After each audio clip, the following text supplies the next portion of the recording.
Alhamdulillah. This is called the leech. It was used in the 60s in the UK. Usually the barber or the person that does haircut, he's called barber and leecher. And they used to use cupping. Cupping and is a fast way of cupping. Cupping is the hijama, where we use the cup to suck the blood. This is from Allah subhanahu wa ta'ala. We find it in natural water, normal sweet water, in where this animal comes, and it's three sizes. This is big, this is medium, this is small, and where subhanallah it has 300 teeth.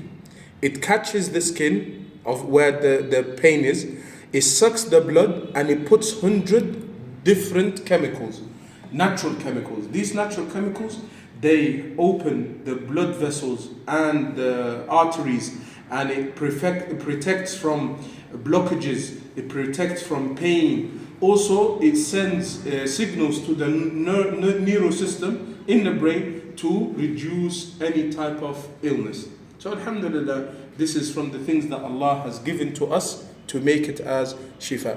Alhamdulillah, هذه ما تسمى بدودة العلق الطبي.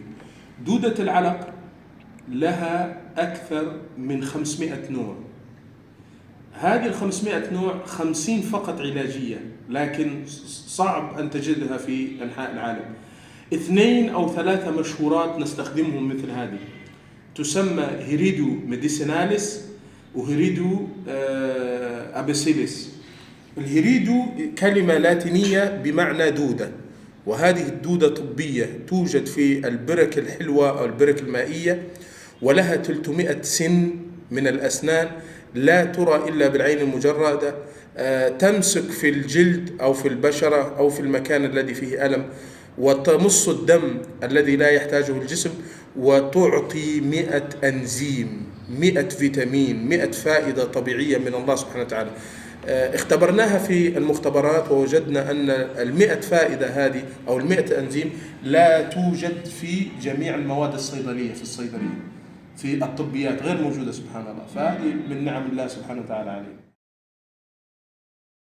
Assalamu alaikum warahmatullahi wabarakatuh. Mnamo miaka ya 60 inavyosemekana katika University ya Birmingham imegunduliwa sayansi ya kutumia wadudu hawa ambao wanaitwa ruba, na ruba anatibu maradhi mengi ikiwemo ya maumivu ya bila ya upasuaji. Ruba anatobolewa kidogo kwa shindano ambapo anapewa ananyonya damu, na inasemekana ruba ana meno yasiyopungua 300. Kwa hiyo anasaki blood na anapeleka wadudu ambao wanakwenda kutibu maradhi mengi sana. Wengi wanaumwa magoti, migongo, wanasema shindikizo la damu, anakwenda kuzibua wale wadudu wanaopeleka kuzibua ile mishipa ya damu na kuondoa yale maradhi ya heart attack. Ni maradhi mengi kusema ukweli. Ni tiba nzuri na imekubalika kisayansi, na wanasema ni tiba ya kisuna.